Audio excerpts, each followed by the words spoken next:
दिल्ली और एनसीआर में सड़कों और गलियों में घूमते आवारा लावारिस कुत्तों को लेकर सुप्रीम कोर्ट के दिए गए आदेश के आलोक में हम दिल्ली की एक ऐसी जगह में आए हैं जिसे हम श्वान लोक कह सकते हैं। ऐसी जगह जहां ये 4 मंजिला इमारत और ये पूरा मोहल्ला कुत्तों के लिए आरक्षित है। ऐसे कुत्तों के लिए जिन्हें कोई नहीं पूछता, सड़कों पर लावारिस फिरते हैं। उनके खाने की, पीने की, रहने के साथ साथ इलाज की सुविधा भी यहाँ मौजूद है। हम पहुँचे हैं सोनादी चैरिटेबल ट्रस्ट में। दिल्ली के नजफगढ़ इलाके में ये 4 मंजिल की इमारत है और इस इमारत के कई ब्लॉक हैं। उन ब्लॉक में अलग अलग सुविधाएं हैं और हम यहाँ इसलिए पहुँचे हैं कि वो सोनादी से बात करने के लिए वंदना सेनगुप्ता जी से, जिन्होंने लगभग 35 साल से ज़्यादा हो गए हैं इन लावारिस कुत्तों के लिए अपनी ज़िंदगी और अपनी सारी निष्ठा समर्पित किए हुए, अपनी सारी जमा पूंजी समर्पित कर दी है। ये इमारतें, ये बिल्डिंग, ये सारी चीज़ें उन्होंने उन बेजुबान लोगों के लिए समर्पित की हैं जिन्हें सारी दुनिया दुत्कारती है और यहाँ वंदना जी हैं जो इन्हें दुलारती हैं। ये मेरे पीछे आप देख सकते हैं, ये तो सिर्फ एक ब्लॉक है। बाकी ये सारी इमारतों में नीचे से लेकर ऊपर तक, यानी ज़मीन के नीचे तलघर से लेकर ऊपर तक, यहाँ सिर्फ और सिर्फ ऐसे श्वानों का राज है जो दुनिया जिसे दुत्कारती है, फटकारती है और आप इन्हें दुलारते हैं। वंदना सेनगुप्ता जी हमारे साथ हैं। वंदना जी, कितने साल हो गए और किन परिस्थितियों में आपने ये शुरू किया? सोनादी चैरिटेबल ट्रस्ट कैसे ये रूप ले लिया? एक्चुअली 1980 मैं स्कूल टीचर थी, तो मैं स्कूल से घर आ रही थी तो मैंने एक बछड़े को देखा, एकदम खून से लथपथ रास्ते में पड़ा हुआ था इंदरपुरी में। उसको देख के मैं परेशान हो गई कि मुझे समझ में नहीं आया कि मैं क्या करूं। फिर मैं एनी हाउ उसको मैनेज की। मेरे हस्बैंड IRI में थे, वहाँ की वेटनरी सर्जन के साथ मैं कांटेक्ट करके उसको मैं इंतज़ाम की और उसको लेके मैं Sanjay Gandhi animal care centre पहुँची। वही मेरा पहला कदम था कि मैं इस तरीके की काम एक्टिवली शुरू की। वहाँ ले जाके उसको दिखाई, उन्होंने उसको बहुत अच्छी तरह से एक्सेप्ट किया और उसको वहाँ मैं छोड़ के आ गई।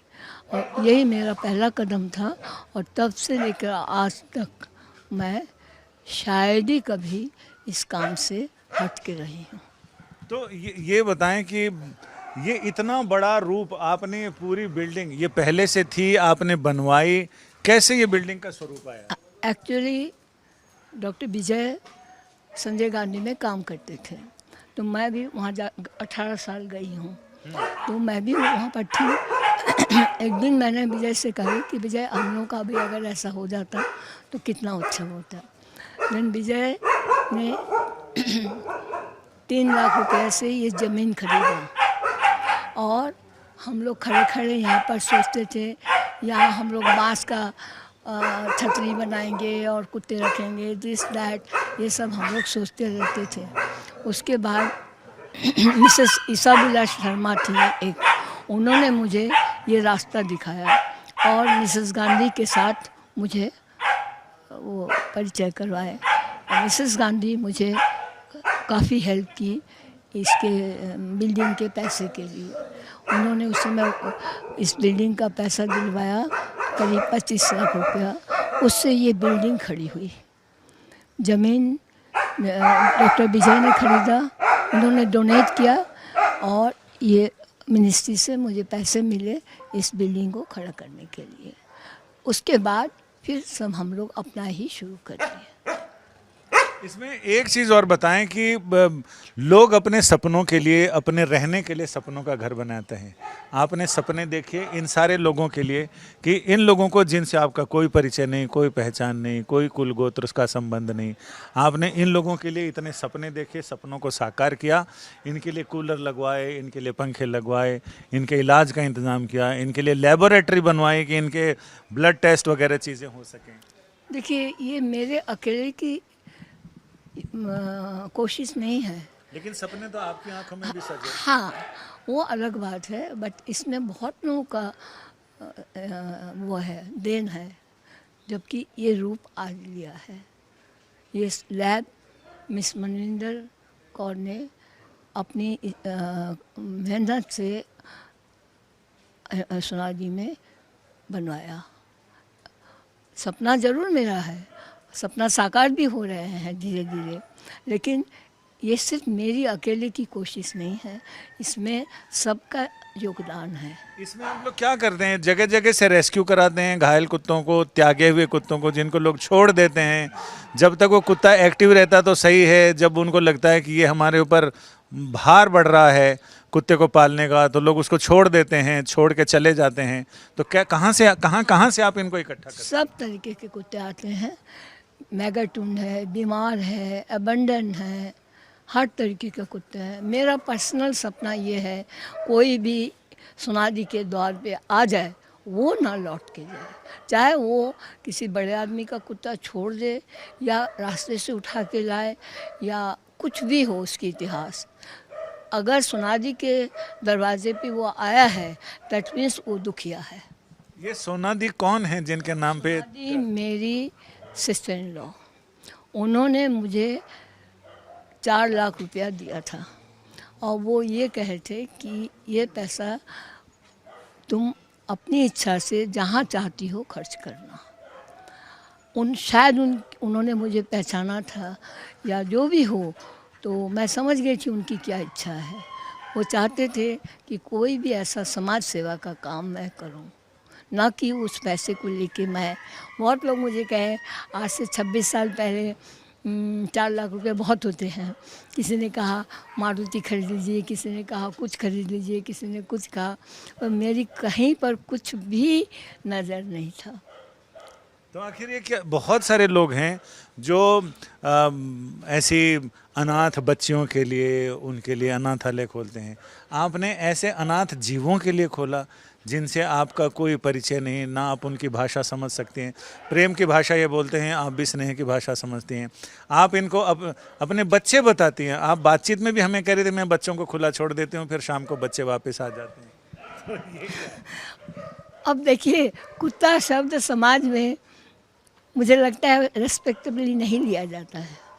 कुत्ता शब्द को लोग इज्जत के साथ नहीं बोलते हैं, तो क्यों ना हम उनको बच्चे ही बोले। बच्चे तो हैं ही। अब मैं इनको खोल दूं इस समय या मैं अंदर चली जाऊं तो आप देखिए क्या हाल हो। क्या होता है? कोई नहीं काटेगा, कोई नहीं कुछ करेगा, सब के सब गोद में आ जाएंगे। अच्छा। अपना बच्चा भी तो दूर हो जाता है, हाँ। पर ये कभी भी दूर नहीं होते। आपके बच्चे क्या करते हैं? मेरी 2 लड़कियां हैं। बड़ी वाली MSc B.Ed करके PhD कर रही थी, लेकिन कुछ कारण से वो कुछ नहीं अभी कर रही है। उसका हस्बैंड सुप्रीम कोर्ट का लॉयर है। और छोटी वाली जो है वो मेंटल हेल्थ काउंसलर है। उसमें उन लोगों की भी इन सब कुत्तों में दिलचस्पी है। माई डॉटर, मेरी लड़की आती है, आज भी आएगी, रहेगी रात को, आती है। होली फैमिली में वो है, तो आज भी आएगी, रहेगी। आपका अभी आगे और सपना क्या है? इतने सपने देखे, सपने सच हुए, क्या इन 86 साल की आंखों में अभी भी सपने सज रहे हैं? हाँ है। इस उम्र में लोग कहते हैं अब क्या जीना, मैं चली जाऊं। मैं कभी ये नहीं कहती हूँ, मैं बिल्कुल कभी नहीं कहती हूँ। मैं बिल्कुल नहीं जाना चाहती हूँ और मैं रहना चाहती हूँ, और जितना दिन हो सके मैं सेवा कर सकूँ। और देखिए, सेवा एक ऐसा रूप है कि ये केवल जानवर ही नहीं, इंसान है, पेड़ है, हर चीज़ में सेवा ही है। ये केवल जानवर ही नहीं है। इसमें क्या कई रेबीज वाले कुत्ते भी आपको लगता है होंगे? किसमें? या आप इंजेक्शन लगवाती हैं सबको? ये जितने भी हैं, आज 26 साल से मैं इनको मार्च महीने में रेबीज़ 9-in-1 डिवॉर्म कराती हूँ। हर साल? हर साल मार्च में। आज 26 साल हो गया। तो आगे का आपका क्या प्लान है वो बताएंगे? देखिए, प्लान तो है कि और अच्छे से काम कर सकूं। और लेकिन अब ये जो सारी बातें हो रही हैं समझ में नहीं आ रहा है कि इसका क्या परिणाम होगा। लेकिन मेरी जो चिंता है कि ABC programme is the only programme जो कि इनको सॉल्व कर सकते हैं। अब हम असली मुद्दे पर आते हैं। सुप्रीम कोर्ट के आदेश के बारे में तो आपको ज़रूर पता होगा, उसको लेके आप क्या सोचती हैं कि क्या ये भी जो लोग कह रहे हैं, जो डॉग लवर्स हैं या पशुओं प्रेमी हैं, उन लोगों का कहना है कि ये जो मानव की सबसे मानवीय संवेदना है, करुणा और दया की बेजुबानों के प्रति, उनका ये अपमान है ये आदेश। क्या सोचती हैं आप इस ऑर्डर के लिए? देखिए, कोई भी काम हो वो बैलेंस तरीके से होना चाहिए, नहीं कि ये जो सुप्रीम कोर्ट का आदेश को मैं समालोचना क्या करूं। इतने बड़े बड़े विद्वान लोग हैं, लेकिन जिस तरीके से उन्होंने इसको आदेश जारी किया, मेरे ख्याल से शायद ये ठीक नहीं है। इसके लिए बहुत सारी तैयारियां चाहिए।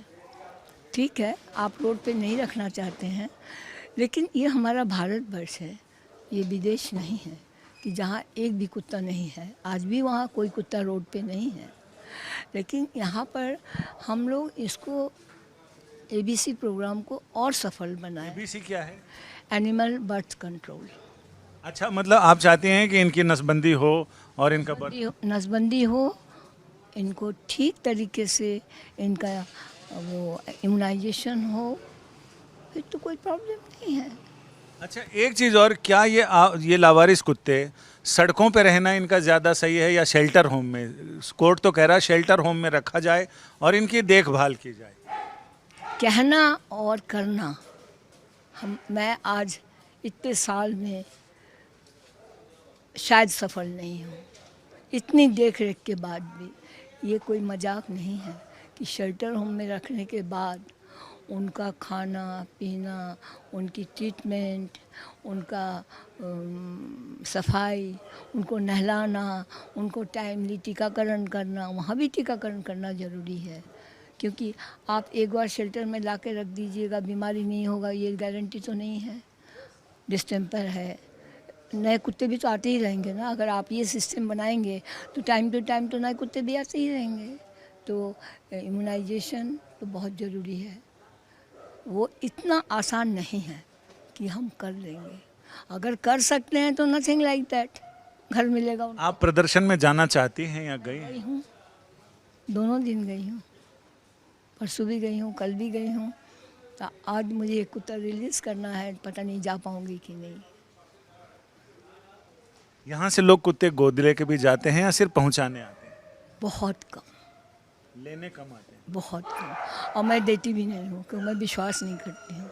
आज ले जाएंगे, कल उसको फेंक देंगे, तो देती भी कम हूँ। इतना ज़्यादा मैं उनको स्क्रूटिनी करती हूँ कि भाग जाते हैं। यानी वंदना जी का कहना है कि आदेश देना बहुत आसान है, 2 पंक्तियों में आदेश दिए जा सकते हैं, उनका परिपालन करना मुश्किल है। वैसा ही जैसे लोग संकल्प तो करते हैं, लेकिन संकल्प का पालन करना बहुत मुश्किल होता है। रिश्ते बना तो लिए जाते हैं, निभाना बहुत मुश्किल होता है, वो भी ताउम्र, या तो अपने अंतिम सांस तक या सामने वाले के अंतिम सांस तक। आप यहीं पर कर्मचारी हैं? जी जी। आपका नाम क्या है? सीता। तो सीता जी, ये बताइए कि आप माता जी के संपर्क में कैसे आई? मैं माता जी के संपर्क में आई, मेरे पहले हस्बैंड आए थे, फिर उनके बाद मैं माँ से जुड़ी, उनके थ्रू ही माँ के साथ जुड़ी हूँ, मिसेस सेन के साथ। अब आपको भी लगता है कि ये सारे आपके बच्चे हैं? जी जी, मुझे भी लगता है ये सारे मेरे बच्चे हैं। सुप्रीम कोर्ट ने आदेश दिया है कि सड़क पे जितने कुत्ते हैं उन सबको हटाकर और शेल्टर हाउस में रखा जाए, तो ये आदेश अच्छा है? नहीं, ये अच्छा नहीं है, क्योंकि आज़ाद बच्चे को आज़ाद ही रहना सही रहेगा, और वो बचपन से रोड पे रहे हैं तो उनको कैद करना सही नहीं है। लेकिन ये लोगों को काट लेते हैं और फिर लोगों की जिंदगियां गई हैं, बच्चों को नोच रहे हैं, सड़क चलते लोगों को, फिर उसका क्या होगा? उसके लिए देखिए रेबीज के टीके तो लगाया ही जा रहा है, बाकी देखिए इंसान भी तो इंसान को वो पहुंचाते हैं, लेकिन इंसान को कोई कुछ नहीं करते। बेजुबान के लिए क्यों एक किया जाए बताइए। ये सोनादी चैरिटेबल ट्रस्ट में एक पीढ़ीगत संबंध है इनका। यहाँ जो आए ऐसा कहते हैं कि जो यहाँ एक बार आया वो यहीं का होकर रह गया, फिर अगली पीढ़ी यहीं पैदा हुई, यहीं की सेवा में लग गई। हमारे साथ शिवलखन जी हैं जो यहाँ की वैन भी चलाते हैं, इंतज़ाम भी देखते हैं और यहाँ रहने वालों के सबसे अच्छे पुराने दोस्त भी हैं। तो शिवलखन जी, कैसे आप लोग कि शिव कुमार जी, किस तरह से आप सारे लोग जाते हैं वैन से और स्ट्रीट डॉग्स को लेके आते हैं, स्ट्रीट डॉग्स को, और फिर वापस क्या पहुंचाने की भी जिम्मेदारी होती है? यहाँ उनकी पहचान कैसी होती है, कैसे उनकी सेवा होती है? हम पब्लिक की कंप्लेन होती है अपनी एरिया से, नजफगढ़ जोन के इलाके से प्लस वेस्ट जोन।